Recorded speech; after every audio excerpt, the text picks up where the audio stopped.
एक बेहद गंभीर और आम लोगों से जुड़े हुए मुद्दे के ऊपर बात करने के लिए आज हम यहां इकट्ठा हुए हैं। आज सुबह सुबह पूरे देश के आम लोगों के घरों पर महंगाई बम गिरा है।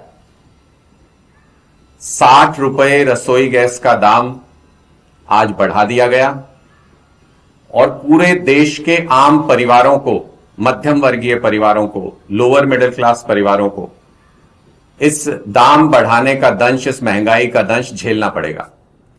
आश्चर्य की बात यह है कि कल ही सरकार के मंत्री हरदीप पुरी जी ने यह कहा था कि पेट्रोलियम पदार्थों की कोई कमी हमारे सामने नहीं है और दाम बढ़ने का कोई सवाल नहीं है। लेकिन हैरानी की बात है कि उनके इस वक्तव्य के 24 घंटे के अंदर दाम बढ़ जाते हैं। ऐसा लग रहा है मानो सरकार मोदी जी चला ही नहीं रहे हैं।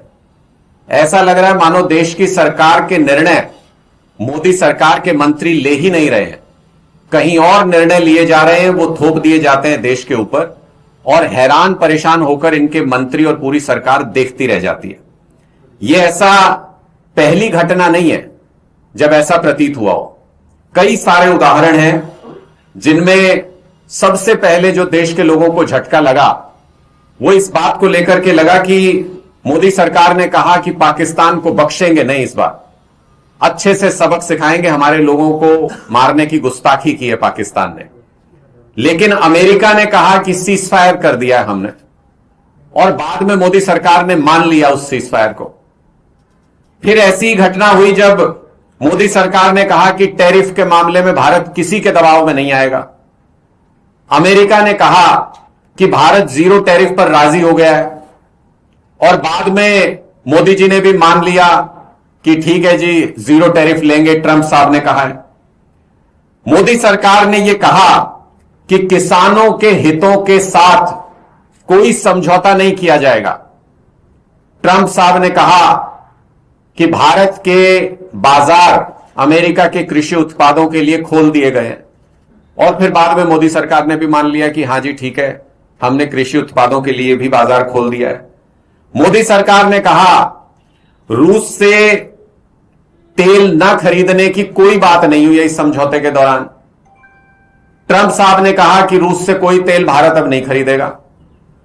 फिर मोदी सरकार ने मान लिया उस बात को कि हां ठीक है जी, हम रूस से तेल नहीं खरीदेंगे। अब अमेरिका खुलेआम कह रहा है कि 30 दिन की इजाजत हमने दे दी है। उसकी इतनी हिम्मत हो गई और मोदी सरकार चुप बैठी है क्योंकि उन्होंने इस बात को स्वीकार कर लिया कि हां, जो अमेरिका कह रहा है वो ठीक है।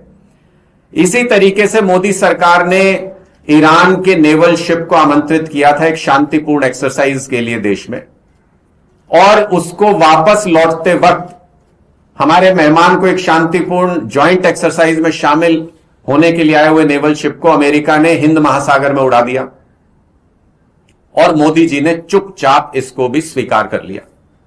इसी कड़ी में जो ये दाम आज 60 रुपए बढ़ाए गए हैं, मोदी सरकार ने कहा कि दाम नहीं बढ़ेंगे, 60 रुपए दाम बढ़ा दिए गए और मोदी सरकार ने चुप्पी साध रखी है, इसके ऊपर कोई बयान नहीं आया। इसका मतलब इन बढ़े हुए दाम को भी स्वीकार कर लिया। अब लोगों को डर इस बात का लग रहा है कि क्या आने वाले दिनों में, आजकल में पेट्रोल और डीजल के दाम भी इसी तरह से बढ़ जाएंगे, हमारे ऊपर थोप दिए जाएंगे और मोदी सरकार और उनके मंत्री मूक दर्शक बनके इसको देखते रहेंगे। सवाल यह है कि आखिर देश चला कौन रहा है? मोदी जी कहां दुबक के बैठे हैं? मोदी जी कोई प्रतिक्रिया क्यों नहीं देते? इतने डरे हुए क्यों हैं मोदी जी? अब तो यह भी समझ नहीं आ रहा, हमें ही समझ नहीं आ रहा, लोगों को भी समझ नहीं आ रहा कि अगर हमें यह दाम घटाने की मांग करनी है तो मोदी जी से करें या सीधे ट्रंप साहब से ही रिक्वेस्ट करें कि दाम घटा दीजिए, पेट्रोल, डीजल, गैस के दाम मत बढ़ाइए देश के अंदर। लोग इतने कंफ्यूज हैं कि कौन चला रहा है। केजरीवाल जी ने यह कहा है अभी कि मोदी जी, अगर आपका कोई राज अमेरिका के पास है, अगर आप किसी तरीके के दबाव में हैं, तो जरूरी नहीं है कि इस कुर्सी के ऊपर बैठे रहना है। इस कुर्सी को छोड़ के साइड हट जाइए, कोई आपके ऊपर सवाल नहीं उठाएगा, कोई प्रश्न चिन्ह नहीं उठाएगा। लेकिन देश के लोगों को इस तरीके से दूसरे मुल्कों के हवाले मत कीजिए, देश के लोगों को इस तरीके से बेचिए मत, और कम से कम अपने देश के निर्णय लेने की क्षमता चुनी हुई सरकार के पास ही रहे, इतना सुनिश्चित किया जाना चाहिए।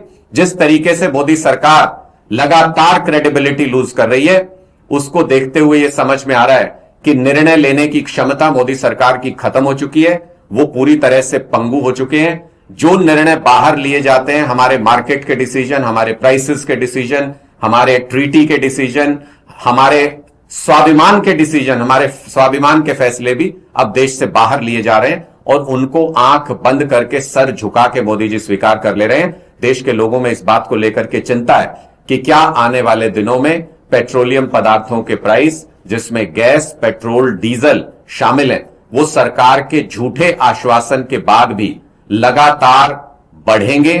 क्या हमारे पास इन चीजों की शॉर्टेज है? यह सवाल इसलिए खड़ा हुआ है क्योंकि 24 घंटे पहले मोदी सरकार के मंत्री कहते हैं कि दाम नहीं बढ़ेंगे, और 24 घंटे के अंदर ही, चाहे वो कमर्शियल सिलेंडर्स हो, चाहे वो रसोई गैस में आम घरों में इस्तेमाल होने वाले घरेलू सिलेंडर हो, दोनों के दाम बढ़ जाते हैं। इसको लेकर के देश के लोग परेशान भी हैं, आश्चर्यचकित भी हैं और दुखी भी हैं कि हमारे निर्णय आखिर हो कहां रहे हैं। बहुत बहुत शुक्रिया। आपके कोई सवाल है तो आप पूछ सकते हैं।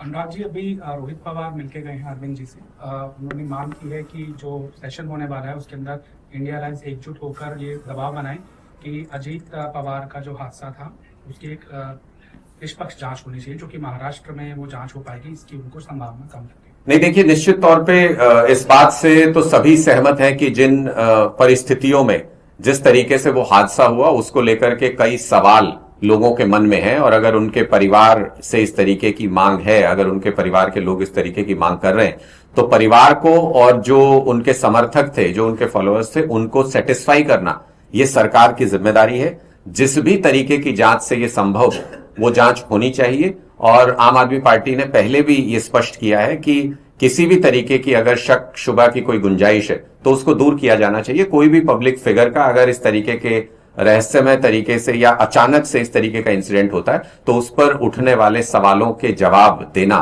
सरकार की जिम्मेदारी है। उसके लिए जो जांच जरूरी हो वो होनी चाहिए।